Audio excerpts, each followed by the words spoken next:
In Achimostawinan, night doesn't fall. It sinks, slow as exhaustion, heavy as debt. The kind of darkness that doesn't ask permission, just pulls up a chair and stays a while. Down on the ground level, the city glows under a low blue haze, lit by Cree neon that fights the shadows like it's got something to prove. Air recyclers cough awake on every block, old machinery clinking like bones, remembering the work they were actually built for. There's steam rising from vents where cracked concrete meets forgotten infrastructure. The kind of seams you only notice when you live down here long enough to stop romanticizing the place. Aunties cluster under rusted awnings, swapping gossip sharp enough to cut glass. Kids zigzag through the streets and frog ponds, dodging drone carts and puddles that smell like electricity and last year's rain. The sidewalks are uneven, the walls sweat moisture, and if you press your ear to a brick long enough, it'll probably tell you a secret out of sheer loneliness. And high above it, floating like it's too good for gravity, is the risen city. Up there, the windows don't fog, the streets don't crack, the weather never misbehaves unless someone rich wants ambiance. Its residents glide through sanitized air, perfectly filtered, perfectly marketed, perfectly detached. The risen city likes to pretend it's the future, but you can't build a future on top of people and then act surprised when the ground starts to rumble. Tonight, the rumble starts with a dead woman whose case got shoved into a drawer before it had the chance to breathe. A sister who refuses to let the truth stay buried. And a city that's about to find out what happens when someone on the ground level decides that enough is enough. Welcome back to the Point & Quest podcast. I'm Lindsay, and yes, before we get into today's episode, I'd like to confess something. This was supposed to be a November episode, because of Native November. Then, when the month slid into the abyss, like an unsecured file on my desktop, I thought, okay, well, that's fine. It's also Noir-vember. Double theme. I can work with that. And now, it's decisively not November. It is, in fact, December.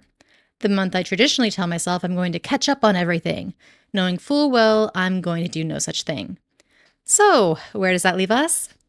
Welcome to Detective December.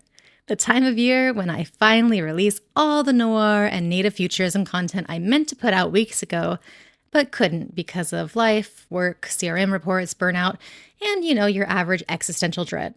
But hey, it's better late than never, right? And today we're talking about something that's worth the wait. Hill Agency PURITYdecay, a cyber noir Indigenous detective game that's brilliant, ambitious, messy, groundbreaking, confusing, and unforgettable in all the ways that count. Before we get into the story, the mystery, let's call them creative puzzles, let's talk about who made this strange, beautiful thing. Hill Agency PURITYdecay was developed by, and forgive any and all my mispronunciations here, Achimostawinan Games, an Indigenous-owned studio based in Canada. The name means tell us a story in Cree, which is exactly what they do. The game's creative lead, Byrne, Métis, has talked openly about wanting to build worlds where Indigenous futurism isn't a decoration, it's infrastructure. Not an aesthetic, but an inheritance. She's also spoken about avoiding forced readability, the pressure Indigenous storytellers face to pause their narratives every 5 minutes and explain themselves to non-native audiences, like a walking museum exhibit. The game refuses to do that. It trusts you to sit with unfamiliar terms, learn through context, pick up cultural nuance the same way you do in the real world, by being present. The game's striking visual identity comes from Sade Corones Esquivel, the lead 3D artist and world builder. Her work blends noir grit, Indigenous future aesthetics, Cree signage glowing in defiant neon, lived-in communal architecture, and organic materials versus the risen city sterility. The music is composed by Colin R. Lloyd and Honor.Beats, and it sets the tone perfectly. Think noir jazz submerged in synth fog, wrapped in a sense of longing that never fully resolves. I'd play it here, but I've gotten a couple episodes taken down, including my Grim Fandango episode.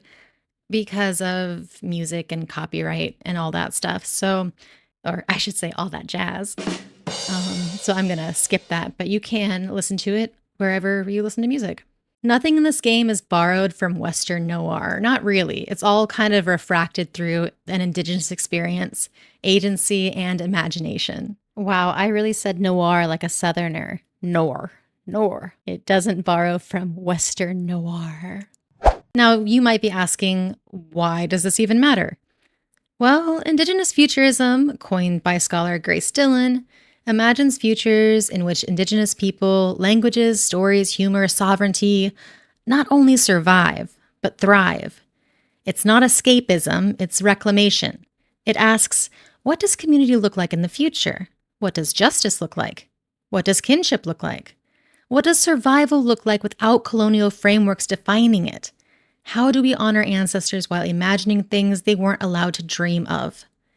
Hill Agency answers those questions with Cree neon, art, auntie-led neighborhoods, a ground level built on community care, a risen city built on curated power, memory economies, land and infrastructure shaped by Indigenous logic, language and food and culture embedded into the bones of the environment. See, colonial narratives rarely imagine us in the future. We're kind of stuck in time. We're historic, not futuristic. We're traditional, not technological. We're past tense, not what's next. But our cultures have always had one foot in the stars. The futurism has been there. The world just hasn't known how to see it.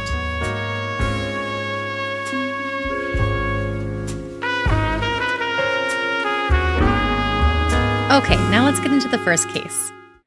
The game doesn't start with a murder, it starts with an auntie. Your aunt lives across the hall and possesses the energy of every auntie you know. Tired of your excuses, worried about your life choices, and generous in exactly the ways that matter. Her grandson's Electro Dog 2.0 has gone missing. A robo-puppy.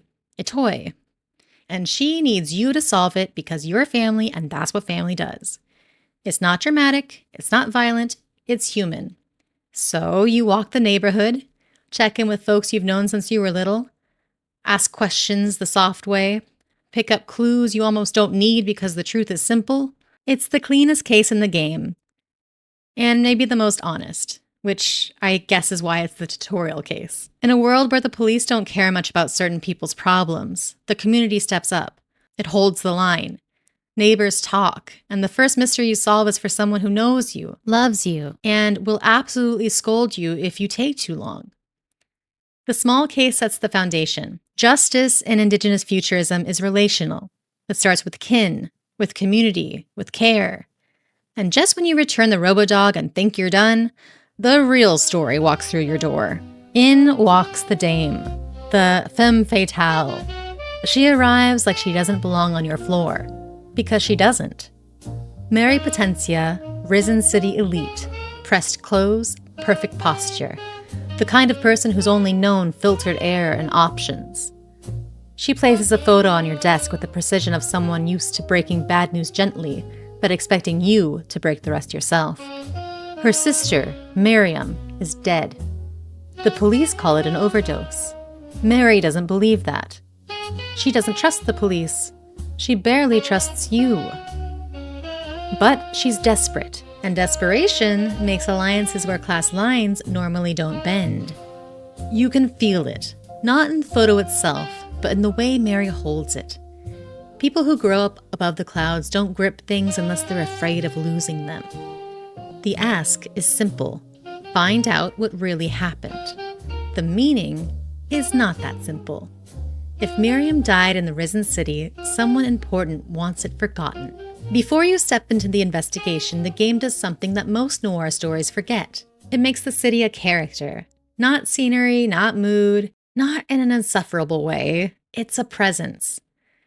The ground level and the risen city don't just look different, they behave differently. Down below, aunties trade gossip at the speed of light, children run feral in the best of ways, languages flow in and out of one another. Signs glow in Cree syllabics. Every doorway is a soft landing of familiarity. Above, in the risen city, conversations are high stakes, low volume. People wear silence like jewelry. Everything smells like filtered air and control. Tech isn't communal, it's curated. Everything and everyone can be bought, if the price is right. Eyes track you like you're leaking something dangerous. And in between those worlds is you, Meegan Hill, private eye, ground-born, carrying the weight of your family's expectations and the city's contradictions on your shoulders. Noir is usually about corruption, brutality, cynicism, fatalism. But here, the ground level feels like surveillance. Communities stitched together through resilience and mutual dependence. The Risen City feels like danger, isolation, privilege, engineered futures, children grown for inheritance. This is the tension that drives the whole game. Now the investigation begins, and Mary is absolutely glued to your side, whether you like it or not. You start with Miriam's apartment. A Risen City unit, tidy, manicured, sterile. Not sterile because of cleanliness, sterile because it feels like no one was allowed to live there with any emotional mess. It's the kind of space where grief feels out of place. You walk. A lot. Like, a lot. You observe the small things. A pill bottle. A bookshelf out of place. There's a term used in game design called environmental storytelling. And I think Hill Agency does this really well. It really decorates and separates parts of its world, and it makes confessions through it. So you piece together that Miriam maybe wasn't doing too well. She was hiding something. She had someone she loved, and she had someone she feared. It's noir, but maybe not the usual noir. This one breathes. This one walks slow. This one asks you to notice not the clues, but the absences. And somewhere between clue and silence, frustration creeps in. Let's talk honestly, because at some point in your playthrough, maybe the apartment, maybe the corporate office later, maybe somewhere on ground level, you may have experienced this thought. Am I missing something? Or is the game not telling me enough? You're walking long stretches of empty streets with no interactions. You're rereading the same clues, you're checking the evidence board, realizing it's mostly aesthetic, you're talking to characters who repeat information, you're trying to stitch a thread that feels frayed on both ends. This is where some players fall out of sync with the game. Not because the story isn't good, but because the delivery sometimes muddies it. It's noir pacing without noir tension. It's exploration without the usual point-and-click density. It's movement without momentum. In films and books, noir pauses feel suspenseful. In games, like this one, pauses may feel more like bugs. And that's the strange beauty and occasional frustration of Hill Agency. It's ambitious enough to take risks. Some of them land, some of them don't. But the attempt matters. Click-worthy characters. Mary Potentia, a sister in freefall. Mary is your recurring anchor. She follows you, mostly literally, from location to location. And the game's technical limitations make it feel like she's haunting you in a way the devs probably didn't intend. But thematically, it works. Because Mary is in freefall. She doesn't trust the system that's supposed to protect her, doesn't know who to believe, fears that her sister died because of something deeper, senses rot beneath the city's perfect floors. Her grief becomes part of the case. Her desperation is the noir engine that keeps pulling you forward. At this point, Mary isn't your client. She's sort of your moral compass, the thing reminding you why you can't abandon this case the way that the police did. Let's take a moment to praise the two areas where Hill Agency absolutely excels. 1. The art direction. Monochrome noir with radiant green neon, geometry softened by organic growth, empty spaces that feel lived in still, corners that look dangerous in the way memory is dangerous, little hidden references and Easter eggs, and a future that doesn't erase Indigenous presence, it centers it. You've never seen a cyber noir world like this, because it's not borrowing from Blade Runner, it's building from lived experience. And the score. Slow, moody, sinister but tender. There's jazz in the bones of the soundtrack, noir's heartbeat. but it's braided with tension that feels like longing for a future that never fully arrives. It keeps you grounded even when the mechanics ask you to wander. And there are these beautiful moments where you're in the park by the pond and you just hear frogs, and they really ground you back into the world. Now the case deepens. Memory, economies, and engineered futures. This is where the themes start to stack. Miriam's life wasn't her own. Her memories were part commodity, part burden. Class determines what kind of death you're allowed to have. Power determines which deaths get justice. You start to sense that Miriam wasn't just a victim, that maybe she was caught between ground and risen, between expectations and selfhood, between a future she didn't choose and a past she couldn't escape. And this is where the story should tighten, but instead it widens. Too fast, too wide, too much. Which brings us to maybe the perfect segue. But before we get into the biggest emotional reveals of the game, including Daisy, the engineered children, and the rapid-fire twists that had me whispering, wait, what? We need to talk about something very important. Not the art, not the music, not the futurism. We need to talk about puzzles, and the plot holes, and the moments where the noir fog got a little too thick to see through. Because if you, like me, found yourself confused somewhere around hour 4, wondering whether the game was losing the thread or you were, congratulations, you are exactly in the right place. Puzzles and plot holes.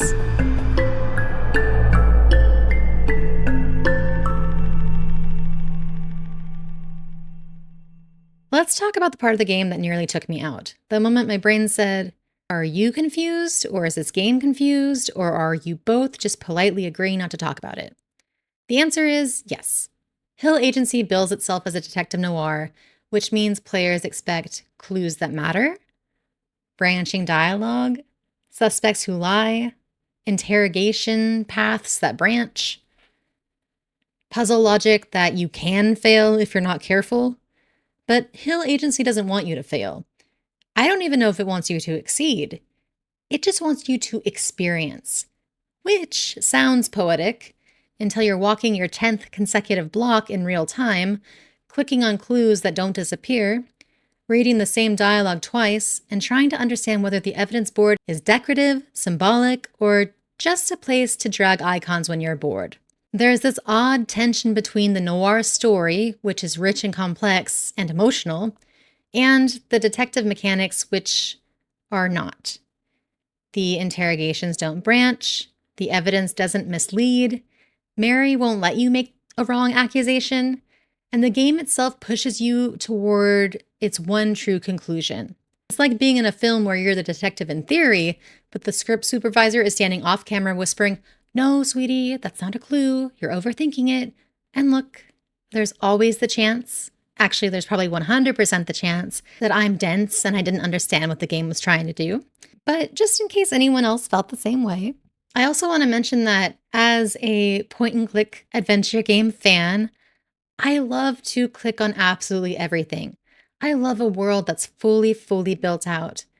And while Hill Agency does some of this, I feel like there are moments where I zoomed out and thought, I'm walking so slowly that I could have finished a whole other game by now. Tank controls, cinematic angles you wrestle with, dead walking space, repeated dialogue, cues that respawn like ghosts who haven't accepted their side quests are over. The noir atmosphere, breathtaking. The noir gameplay, a little lacking. And yet, even with its clunky movement, oversimplified puzzles, and a case board that feels more like a Pinterest mood board than an investigative tool, Hill Agency manages to feel like a noir.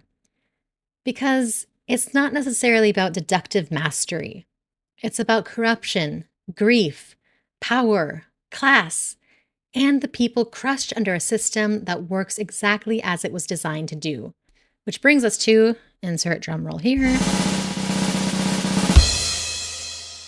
the Daisy confusion and the real story behind it. And I might have no right talking about this character like I know something, because I don't. So by the time Daisy finally steps into the narrative, your brain is already juggling Miriam, Mary, engineered memory economies, biotech, ground versus risen, class politics, corruption, and then suddenly, here comes Daisy, with a plotline that feels both enormous and barely explained. And to the best of my abilities, I'm going to try to figure out the symbolism and meaning behind her character. So, first things first, I don't believe Daisy is Indigenous. I believe she is white, an engineered heir, a child designed to inherit power for the wealthiest, whitest people in the risen city. And I think her story may be about something else entirely. I think that maybe she's meant to represent engineered succession, the violence of being designed for a purpose, class pressure as a form of control, privilege that still becomes a cage. And this is where Hill Agency actually has something really sharp to say, even if the delivery is rushed. On one side, you have Miriam, a Cree woman whose death is brushed aside, whose case is filed away because it's inconvenient to investigate, whose life doesn't generate enough disruption for anyone in power to care. And now on the other side, you have Daisy, a wealthy, engineered white heir who collapses under the crushing expectation of being someone's backup legacy. While Miriam's story is about erasure, Daisy's story is about expectation. They're not the same metaphor, but maybe they're two ends of the same machine. And if you were confused by Daisy herself, I don't think you're wrong. The game alludes to the fact that we have maybe met Daisy before or know her, but I don't think there was any real explanation towards that. We don't know a whole lot about her engineered origins. The game tries to introduce her political empire, her family's political empire, her trauma, and then her devastating ask, all in a very small window. I just don't think there's enough runway to really get this ready for takeoff. Instead of feeling like a slow burn tragedy, this kind of feels like a narrative flashbang. Like, surprise, here's an entire psychological thriller subplot with 5 minutes on the clock. I don't think Daisy and these engineered heirs are meant to represent anyone but the people at the very top of the system, a system that devours even its own children. If anything, maybe she shows us, look how cruel the future becomes even for the beneficiaries. Now imagine what the same system does to the people who it was never built for. If Daisy was meant to be Miriam's foil, that contrast, that sharpness, if that was the point, I think it just needed more space to breathe. Now, this is where I think Hill Agency could really do with a director's cut, where they just kind of rework some of these issues. Now is the part I want to handle with care. Because while Daisy's story is about elite collapse, Miriam's story echoes something painfully real. Missing and murdered Indigenous women, girls, and Two-Spirit people. MMIWG2S. No more stolen sisters. When Miriam's death is written off, when the case is closed without pressure or accountability, Hill Agency is not being subtle. This is a system that decides, quietly, efficiently, whose lives are even worth the paperwork. That's not fiction. That's reality. And unfortunately, this world is full of Miriams. Cases mishandled, disappearances ignored, jurisdictional chaos, bureaucratic indifference, families forced to investigate alone, justice withheld until it becomes too late to matter. Hill Agency isn't trying to dramatize this. It's simply echoing it, even far, far into the future. So even with its flaws, this part of the story rings true. So now that we've talked about the cracks, let's talk about the brilliance. Because Hill Agency does things that a lot of games don't. One, it builds an Indigenous future that isn't post-apocalyptic. It's just alive and flawed. Neon, architecture, aunties holding the social fabric together. Culture's not referenced, but it's practiced. Two, the art direction is absolutely stunning. I think I've mentioned that more than once. The soundtrack slaps. And Meegan Hill is one of the strongest Indigenous women protagonists in gaming. if not the only Indigenous woman protagonist in gaming. But her toughness isn't a gimmick, it's a lived experience. And I like that they hint that she's queer. I don't want this to be the last of Meeygen Hill, as I think she's a really, really interesting character, and I'd like to see her on more cases. The ambition in this game is enormous. This is a game swinging for the fences. It's not safe, it's not small, and it's not derivative. It's bold enough to fail in interesting ways.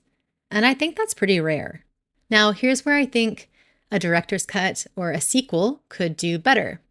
I heard in an interview that this was originally supposed to be like a dating game, but the scope just got too big for that. Which is why I think it's like a detective game that doesn't really have a lot of detective game qualities. So I think my first thing would be to lean into the detectiveness, the PI noir element. Let the player actually solve the mystery. I think we need to give storylines like Daisy's the space that they deserve, room to breathe, room to digest. And I would love to see a trim in the dead walking space. While the world is super, super interesting, and while there were some elements of fast travel, I think it could do really well with kind of a more Kathy Rain situation. Like maybe she's walking past a few buildings and then, you can just kind of fast travel to one place instead of having to walk down like 10 blocks a dozen times. Because that does really take a lot of time. And nobody likes dead walking. I think that they could make the case board matter. I really liked this element. I liked that we had it. And I liked using it in the RoboDog tutorial. I thought the tutorial was really well done. So much so that I think that it kind of made my expectations higher for the real case. Because there were kind of clues that didn't matter, and you were able to use the board in its entirety and in the way it was intended for. But I think that I would really kind of lean into that element or just not have one, just have a notebook. Also, I didn't really know where to put this in the podcast, but I really liked the native humor that was really embedded in the narrative and definitely in some of the dialogue choices. Like you could definitely tell that you definitely know people who talk this way. And I liked that at the very end, it's like not really a spoiler. The last line has to do with inviting Mary to go eat something. I thought that was really well done. And maybe all the dead walking is just like, hey, them being on Indian time. If that's the case, then hey, well done. Hill Agency feels like the debut novel of an author who's going to write a masterpiece someday. And if this is the first chapter, I can't wait for the next.